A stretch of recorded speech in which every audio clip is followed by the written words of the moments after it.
نحمده ونصلی علی رسولہ الکریم اما بعد فاعوذ باللہ من الشیطان الرجیم یا ایہا الذین آمنوا کتب علیکم الصیام کما کتب علی الذین من قبلکم لعلکم تتقون۔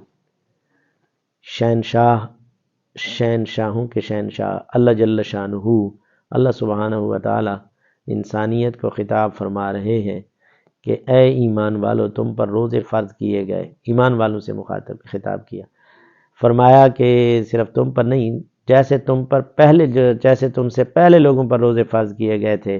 یہ اصل میں اس میں تسلی امیز جملہ ہے کہ ایمان والے کہیں روزے کو بوجھ نہ سمجھنے لگ جائیں۔ تو فرمایا تم روزے نہیں رکھ رہے، تم پر فرض نہیں کیے گئے، تم سے پہلے لوگوں پر بھی روزے فرض کیے گئے ہیں۔ اور روزوں کی فرضیت میں حاصل کیا ہوگا؟ تاکہ تم پرہیزگار بن جاؤ، تمہیں تقوی حاصل ہو جائے۔ روزے کو تقوی میں بڑا دخل ہے۔ نفسانی خواہشات روزے سے ٹوٹتی ہیں، پیاسے آدمی کا احساس ہوتا ہے، بھوکے آدمی کا احساس ہوتا ہے۔ اللہ تعالیٰ کو انسان کو بھوکا رکھنے سے، پیاسا رکھنے سے کچھ نہیں ملتا۔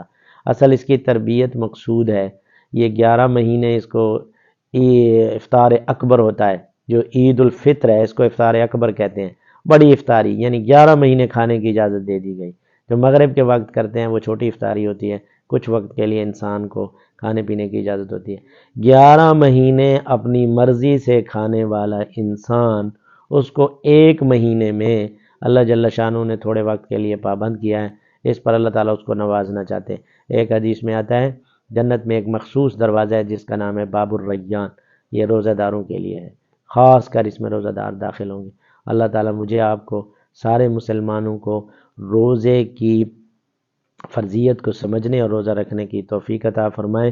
المیہ یہ ہے، روزہ رکھنا تو بڑی بات ہے اور ہمیں رکھنا چاہیے، لیکن ہم اس سے بھی جاتے ہیں اور ساتھ ساتھ ہم روزے کی ناقدری شروع کر دیتے ہیں، جملے کسنا شروع کر دیتے ہیں۔ اللہم احفظنا منہ، اللہ تعالیٰ ہماری اس سے حفاظت